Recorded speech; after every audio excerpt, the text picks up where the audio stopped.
all yous out there in the internet lands. My name is Jaimelyn Gray, and welcome to You've Got a Thing, an interview thing about Milwaukee theater things for this week of Thursday, the 19th of February. I don't know why that was so challenging for me. This opening is very challenging for me this week. I'm in a training this week and it's taking up most of my brain space, and so I apologize if I'm a little wonky and just kind of sideways because my brain is just sort of doing what it can. It's sort of ticking along. So I'm doing what I can when I can. But welcome to the show. And if this is your first time here, welcome. If this is your millionth time here, we never had that many shows. So I don't know where else you were on those other 100,000, 99,000 million times. Yeah, so there we go. So this week we've got an interview with AJ Magoon from Next Act Theatre. He's the marketing director over there, and I mean he's also an actor and producer and all these kinds of things. But in one of his many roles is that he does the marketing over at Next Act. And so it was great to have him and talk to him about their show Swing State. So we'll get to that interview in just a little bit. But before we do that, I do want to get to just a handful of things before we get into that interview. Just a couple of extra things that are happening in the community at this moment in time for this weekend, so that you can plan your weekend accordingly. There's some just a little bits of things happening. Sorry, I'm just trying to pull it up right now, and so that I can show them to you. Yeah, that's what we do. So here we go with just some other company things happening at this moment in time. We have got opening this week, Gruesome Playground Injuries by Rajiv Joseph over at Schmitz and Giggles. And they're doing that at, man, I can't even remember the where they're doing that. The Inspiration Studios is where they're doing that. Oh, thank God I take notes sometimes.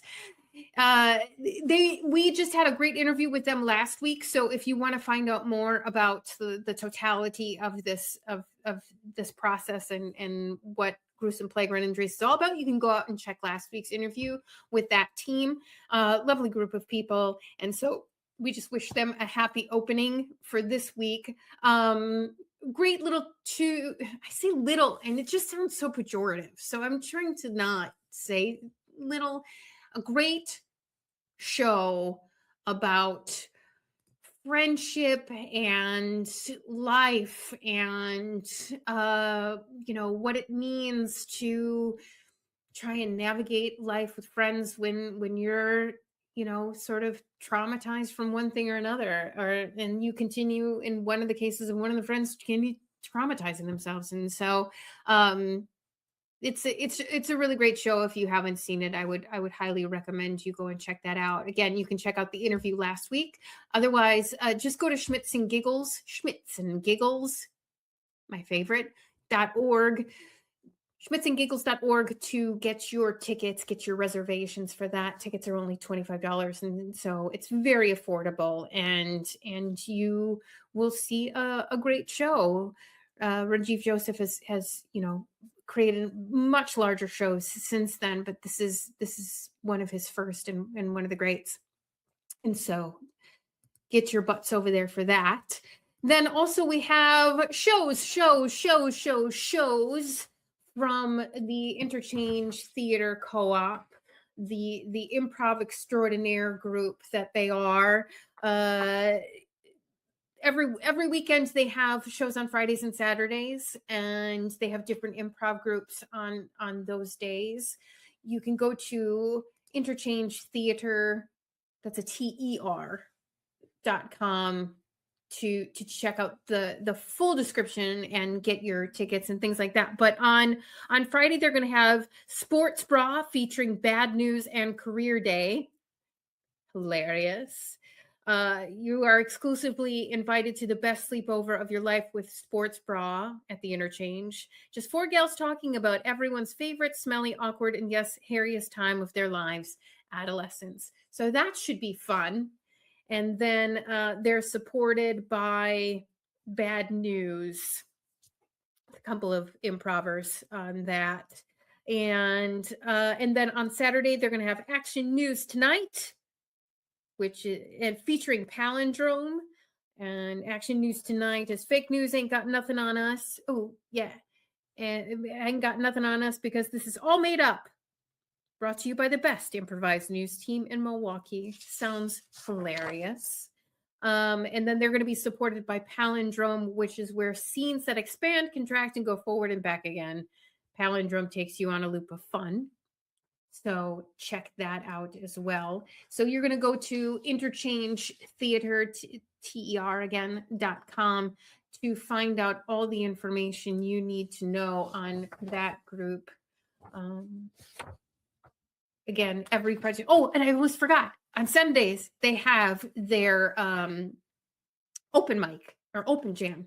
And you can go and try your stand-up, play a guitar, whatevs. And I believe that starts, I didn't write that down, but I believe that starts at 6 p.m. on Sundays, a little bit earlier so that you can get up for work on Monday. And so you can check that out as well. And then next week, so that's what you can do this weekend, in addition to going and seeing Swing State, which we'll talk about in a minute. And then also next week, this is next week, Wednesday, I believe is what the 25th is. Yeah, the 25th is next week, Wednesday, at the historic Turner Hall. Milwaukee Chamber Theater is going to do their Here to Play series, which is where they, I believe they read the play out loud and they talk about it, and you get snacks and all kinds of things. And so this is the first interaction that the public gets with whatever play they're working on next, which is a really great way to introduce people to the process. I think I have decided, yes. And so this is a room is a piece that focuses on Reality Winner. You remember Reality Winner, really famous whistleblower, and it goes through the process of interrogation, and it's based on real FBI records, which I think is just bonkers. And so if you want to get in on that, you can get they encourage reservations. So I would go to their website to find out more information about that. So that's Milwaukee Chamber Theatre. That's a TRE.org, MilwaukeeChamberTheater.org, to find out more information about their Here to Play series. You can also find them on Facebook and things like that. And it's just a reminder to follow all the theaters on the social medias, and you will see all the stuff flit through your feed on the regular to find out the information that you need to know. So again, MilwaukeeChamberTheatre.org for more information about their Here to Play series. And then lastly, but certainly not leastly, I just wanted to mention this one more time because I really think it's a big deal. Pink Umbrella Theater Company is in the process of opening their own space, which I think is just great. So first of all, the community is Milwaukee Theater Community is going to have another performance space available to them. Second of all, it's a disability first space. It's Pink's Accessible Theater House, or PATH. And it's going to be a place where disabled persons are thought of first in the process of developing this space. So, accessible everything.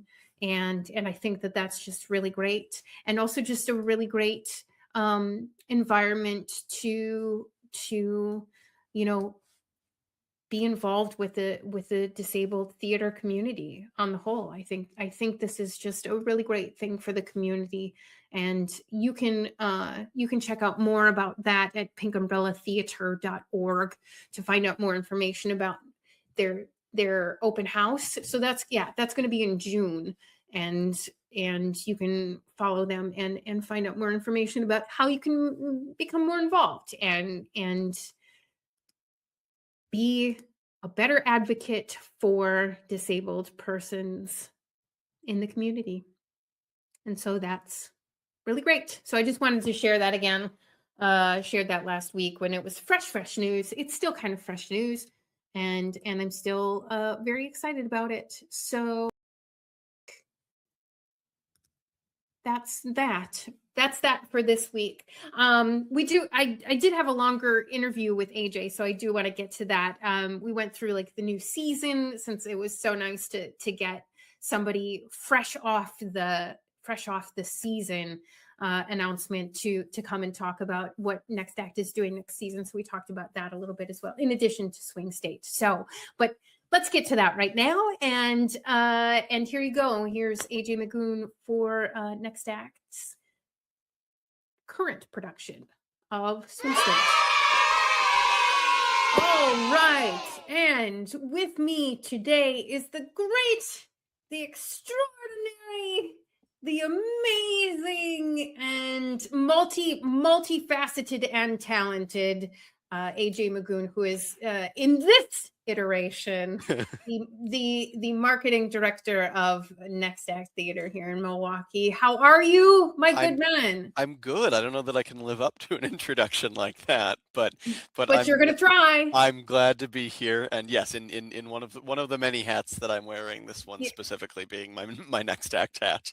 Yes, your Next Act hat is a good one, and a needed one, and a necessary one. And so, can you just for people who don't know you, can you talk a little bit about how your artistic journey a little bit, and how you ended up as marketing director at Next Act? Yeah, absolutely. So I came out of the theater program at Marquette University in 2018, and had gotten my my bachelor's in theater arts with a minor in public relations. While I was there, I had done some interning at a PR agency, and was working there post-grad as well. And then they were acquired by another agency, and I was downsized as a result of that acquisition.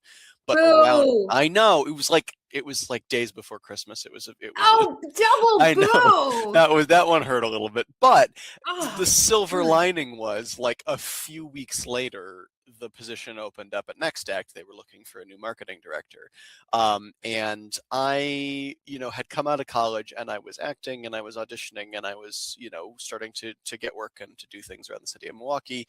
And at the same time, then I came in to interview for the position at Next Act, and I said, I have a background in PR, I have a background in theater, I like both of them, and it's kind of a perfect marriage of worlds. I had been doing a little bit of this kind of stuff at Marquette as the assistant to the artistic director. I'd been doing some social media and some email marketing, and so I was very lucky to be brought on board, and that was February 2020. I've been in the job for 6 years, and a month after I started,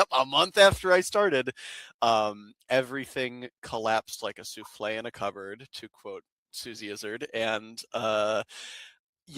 we made it. We we struggled through some of the worst years, and yeah, it was a crazy time. I have a lot of great faith and deep love for David Cesarini for keeping Next Act afloat during that time, and for not furloughing any of us, right? Like, I still pulled down a paycheck the entire time, and that was life-saving at that time. Yes.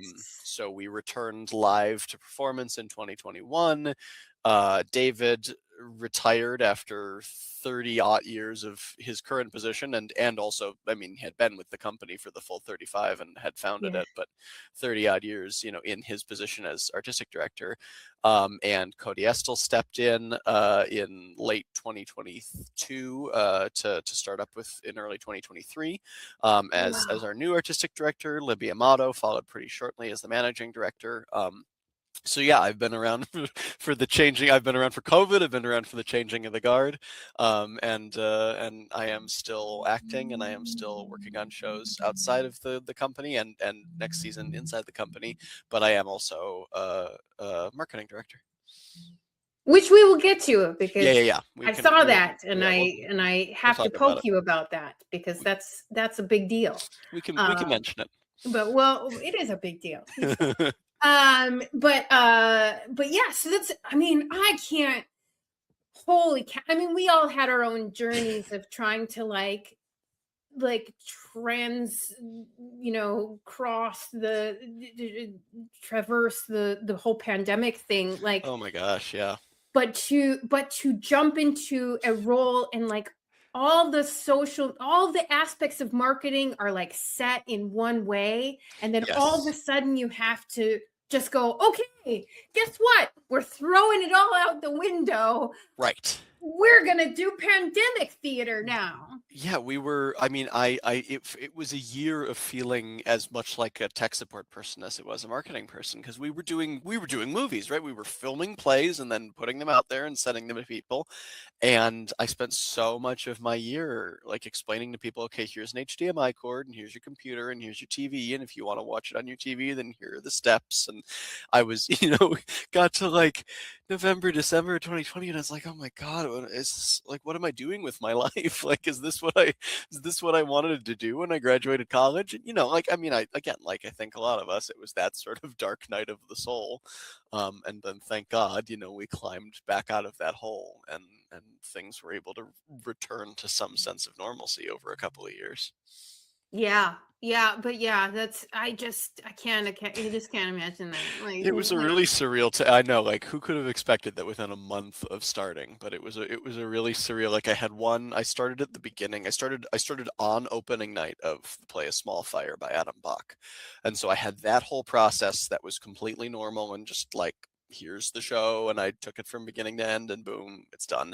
And then it was like a week into rehearsal for the next show. So a week into rehearsal for Nine Circles, that the whole thing just bottom fell just out. pooped out. Yeah. Oh man, hold on one second. I gotta do a thing. Okay. Just, I heard sound effects, and I must change sound effects. Okay. Sounds good. Yes. And yeah. So, but you're still there, and you're still rocking it out. And so now you guys are. Are you halfway through this? Is this halfway? This is the third show of 4, so we're 3/4. At the end of this one, we'll be 3/4 of the way through the season. Okay. Yeah. So Swing State, mm-hmm. Rebecca Gilman. Yeah.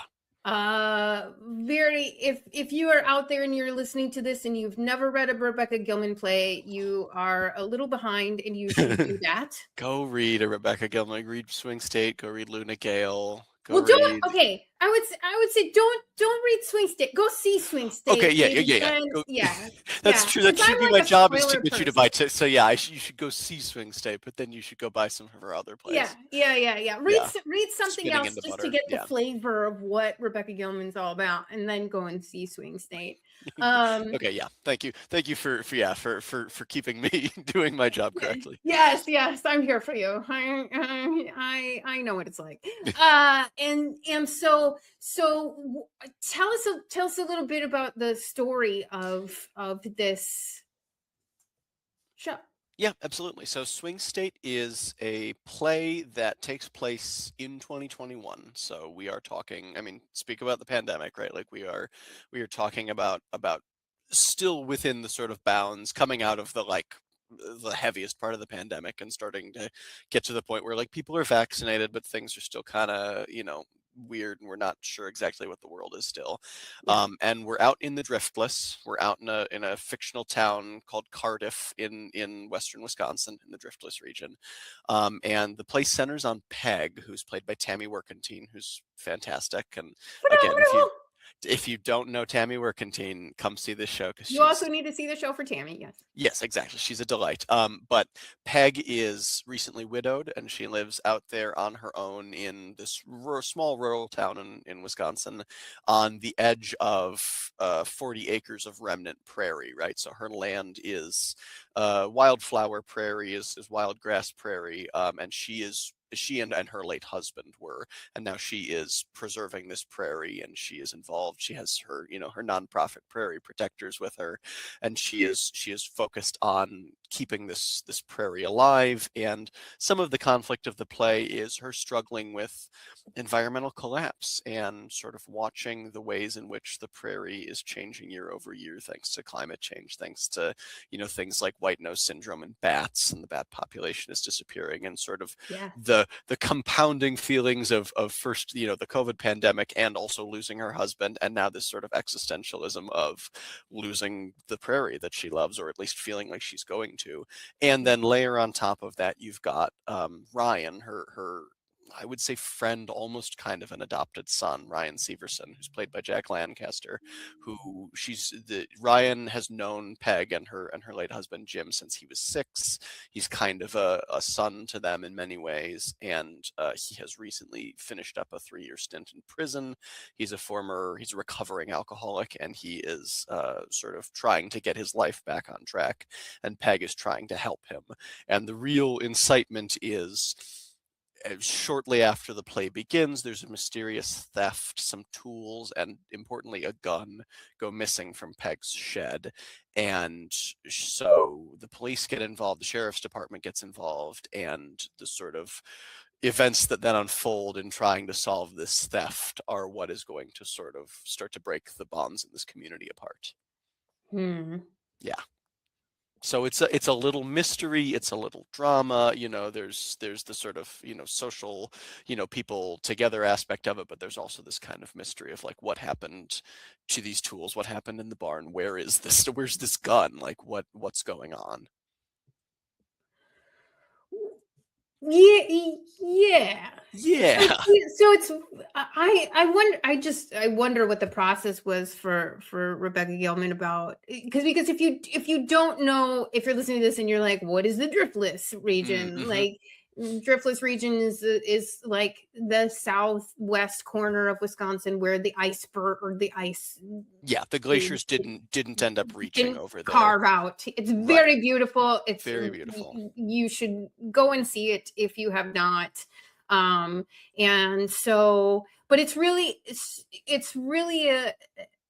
a story in a lot of ways, from what I understand. It's not unlike a lot of small communities.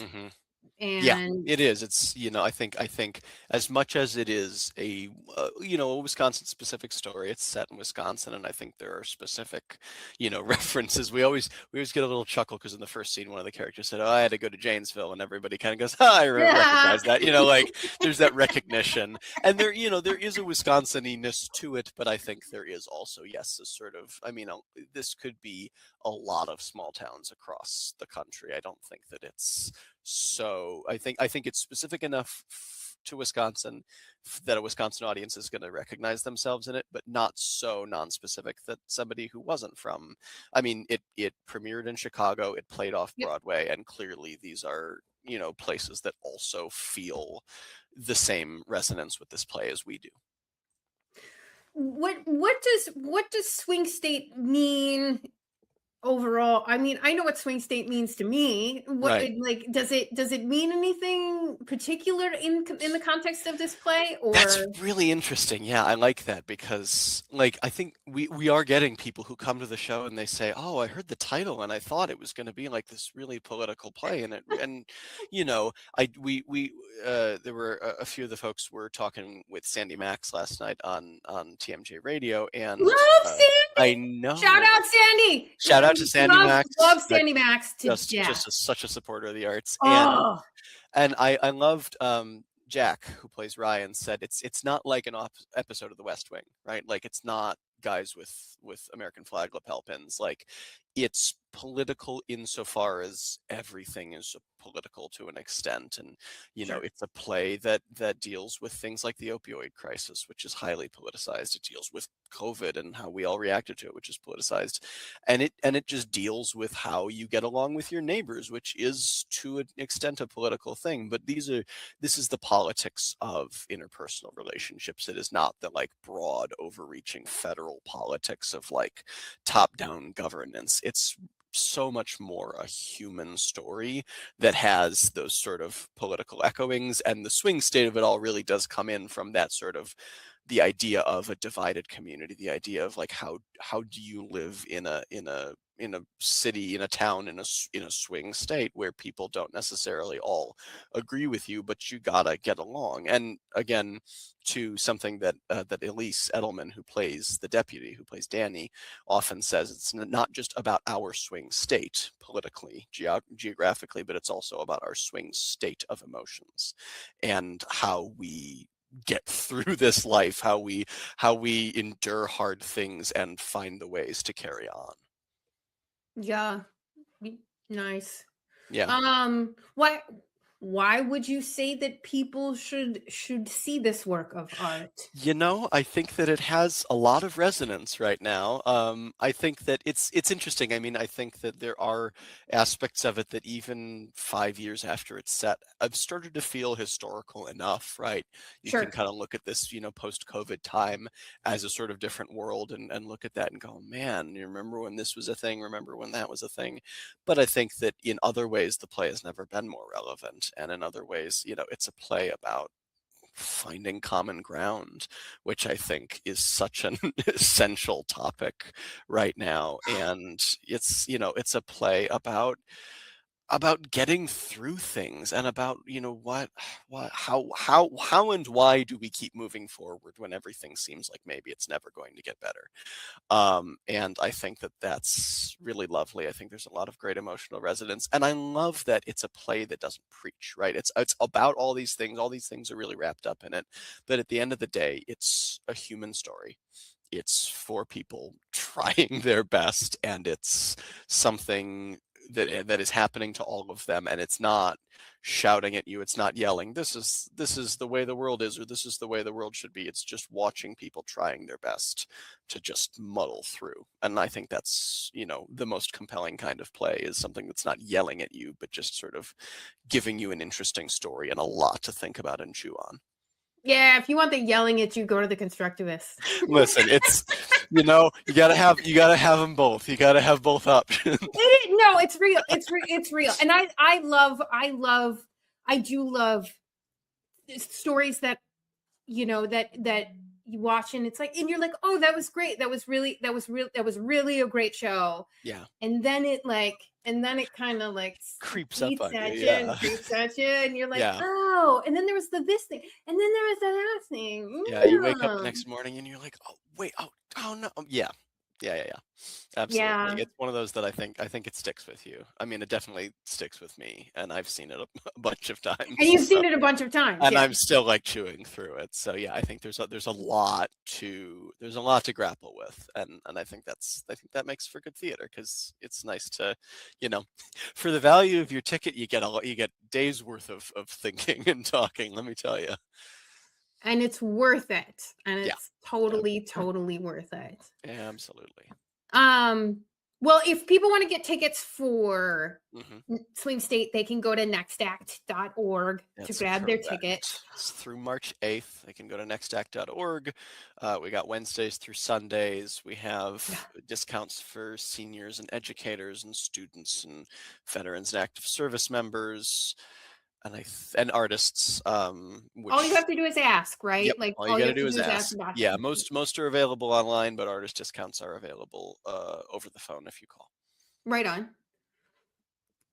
Before you go, we do have to talk about. Next Act did have a season announcement. We did have a season announcement already. Some posters behind me. Yeah. Yes. All the posters behind you, and there's one poster back there. There's a green. There's one right there. It's the green poster, and it's gonna have an AJ Magoon in it. It is. It's our season opener next season is a play called Trafe by Lindsay Joel. It's a play that we actually did as a staged reading, Yes. sort of near the end of December last year in 2025. And I had the opportunity of being in it, which was very lovely, and we'll be returning for the full staged production, which will be in September and October of 2026. Elise Edelman is directing, and I'm very excited to work with her. She's fantastic, and this is a really lovely script. Rachel Zintek is the other person who is confirmed to be returning to the show, and then there's more casting that's going to be announced, in the next few months. But yeah, it's this sweet kind of road trip coming of age comedy story about these two young Chabad Jewish guys from New York in the 90s who are driving a mitzvah tank around New York, right? And they're just looking for other Jewish people to do mitzvahs, to do good deeds, to bring about the Moshiach. And it's this lovely sort of universal story. Like it's this specific subculture that you might not have, a lot of context specifically for like Chabad, but also it's about people, again, it's about people finding their way, and it's specifically about these two guys who they might be growing apart a little bit, and what does that mean when you've been friends for so long, and like what are those bonds of friendship that either keep you together or that pull apart. And it's just, I don't know, it's a very sweet and kind of gentle story, and I really enjoyed doing the reading, so I'm really looking forward to doing it full out and big, the and real show. A set and costumes and lights and sound and all the fun stuff. So who's going to do marketing while you're doing that? I'm gonna wear two hats probably. We all know how that works. Yep. There's gonna be a lot of plates spinning, and we're gonna see how it goes. I'm getting on stage, still doing the marketing. Yeah. No, I mean, I will definitely have some help from some very qualified and talented individuals. But yes, at the end of the day, it will be a bit of a two-ring circus at least. If not more. But we do it because we love it. We do it because we love it. We do it because I don't know what else I would do. And all of that stuff, the whole new season is already up on the website. Yes. So if you go to nextact.org, you can find information about. I'm going to just really fast rattle through the other three. I said two-ring circus, and it brought to mind the boys from Baraboo world Love that premiere. Title. I know, it's so fun. World premiere by Heidi Armbruster, who wrote Scarecrow and appeared in Boswell. It's about the Ringling Brothers. Roll, She's yeah, exactly. Mrs. Christie at the Rep and Murder Girl at Chamber, and now we have her world premiere in November. In just December. Sorry, not November, December, just December. And that's about the Ringling Brothers. There's gonna be music, there's gonna be instruments, it's gonna be great. Laura Gordon and Brian Monty are already attached to that one. That's great. In the new year in 2027, we're doing In the Next Room and the Vibrator play, which is Tony nominated. It's Sarah Rule. It's a fantastic, again, talk about like a nice, gentle, loving show, but with an edge, with a kind of sultry, fun edge. Yeah. Laura Rook, who people might know from APT, is going to direct, with Elise Edelman and Dee Batiste, who are going to appear in that. And then speaking of Dee, she's going to be back to direct At the Wake of a Dead Drag Queen by Terry Guest, which is our season closer, which is great. It's about the wake of a dead drag queen, but it's about living and dying in rural Georgia in 2004. It's about Black queer joy. Dee Dee's going to direct that. It's fresh out of Chicago. It's a Jeff Award nominee, and it's a great play. So it's a really good season. Yeah, people can go. Tell people what the Jeff Awards are, because nobody. They're Chicago's Professional Theater Awards. You're so right. They're Chicago's Theater Awards. So yes, it's a really great play that's gotten a lot of good buzz in Chicago, and we're excited because it'll be the Wisconsin premiere. So we'll bring it up here to show people up here what it's all about. But nextact.org is where they can go, and you can already buy subscriptions, you can already buy flex passes. Single tickets will go on sale in July. That's a lot of stuff. That's most of it. That's I'm most sure of it. there's other We stuff, but that's completely most jumped of it. over the fourth show of It's the true. night. Yes, yes. If people want to get really excited, then they can come back for dinner with the Duchess in April and May of this year. Laura Gordon, Samantha Martinson directing, incredible play. I've spent too much time already, but yes, please come back for that's a U.S. premiere. It's gonna be great. Awesome. Is it? It is. It's actually Nick Green is a Canadian playwright, and Oh, great. it's done the Canadian festival circuit. Again, gotten a lot of really great accolades. Samantha brought that to Cody, or no, Laura brought that to Cody and said, "I really want to do this. I really want to be at the heart of this play." So Laura Gordon is going to be at the heart of that play, and Samantha Martinson is gonna be doing it.